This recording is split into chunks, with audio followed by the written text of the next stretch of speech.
Your chance to vote, and if you choose to legally light up, is coming up in November. That's when the people will decide whether or not to legalize marijuana. San Jose State Police Chief Joseph McNamara likes the idea. Former Orange County Superior Court Judge James Gray likes it as well. He says legalizing it would give police more time to go after burglars, robbers, and those committing violent assaults. Meantime, the former director of the U.S. Drug Enforcement Administration is urging the White House to block the proposition if it's approved on the November ballot. Our man who follows the pulse of the state in Sacramento, nationally syndicated radio host Spencer Hughes, joins us now. Spencer, how are you? I'm doing great, Fred. How are you doing? It's not legal yet. It's not legal yet. I'm sorry. It's not legal. Did you say they're going to have more time to go after burgers? What the heck? First I called them burglars, then burgers. All right, who's right, who's wrong Fred? Here? I'm good. Is this a good or a bad idea?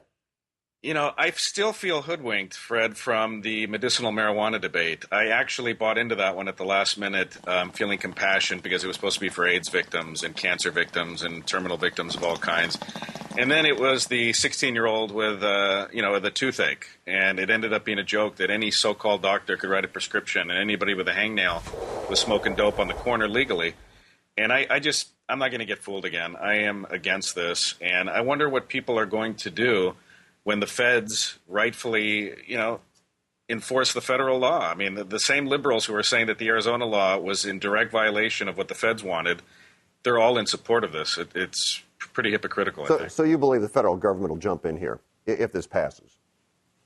I think so. I don't know how they're going to mobilize with the state of things right now to actually enforce it. And I think that's why people are getting cocky, that they know the government can't even enforce the borders, let alone, pot smokers. All right. Final question on this topic. If the vote's today, do you think this passes, yes or no?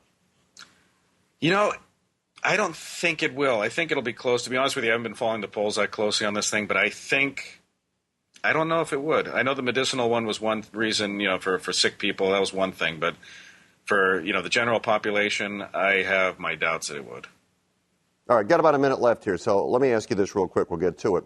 We talked about Jerry Brown's comments about Bill Clinton earlier in the program, then Jerry apologized. I'm not suggesting Meg Whitman is the answer here, but is Brown making an easy choice? What do you think? I was thinking about this, Fred, and I think Democrats have nowhere to go, really.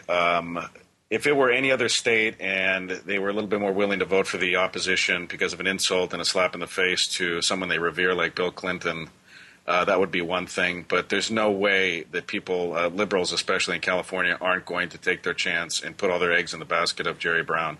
They're not going to risk ending up with Meg Whitman. So you think Jerry Brown survives this no problem?